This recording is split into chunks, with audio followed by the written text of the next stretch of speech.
রাশিয়ায় দায়িত্ব পালন শেষে দেশে ফিরেছে উত্তর কোরিয়ার সেনাবাহিনীর একটি ইঞ্জিনিয়ারিং ইউনিট। তাদের স্বাগত জানাতে এক ঝাঁকজমকপূর্ণ অনুষ্ঠানে যোগ দেন দেশটির শীর্ষ নেতা কিম জং উন। শনিবার উত্তর কোরিয়ার রাষ্ট্রীয় সংবাদ সংস্থা কেসিএনএ এই তথ্য নিশ্চিত করেছে।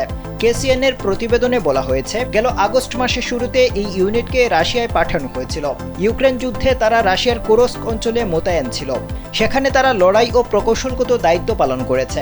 কেসিএনএ আরও জানিয়েছে, অনুষ্ঠানে কিম জং উন কোরিয়ান পিপলস আর্মির 528তম ইঞ্জিনিয়ারিং রেজিমেন্টের ভূয়সী প্রশংসা করেছেন। তিনি বলেন, এই সেনারা টানা 120 দিন বিদেশে ছিল। তারা পার্টির নির্দেশ মেনে বীরত্বপূর্ণ কাজ করেছে। কিম তাদের এই কাজকে গণবীরত্ব বলে আখ্যায়িত করেছেন। উত্তর কোরিয়া একটি ভিডিও ফুটেজও প্রকাশ করেছে। ভিডিওতে দেখা যায় ইউনিফর্ম পরা সেনারা বিমান থেকে নামছেন। হুইল চেয়ারে বসা এক সেনাকে বুকে জড়িয়ে ধরছেন কিম। সেনাদের বরণ করে নিতে সেখানে জড়ো হয়েছিলেন বহু কর্মকর্তা ও সাধারণ মানুষ।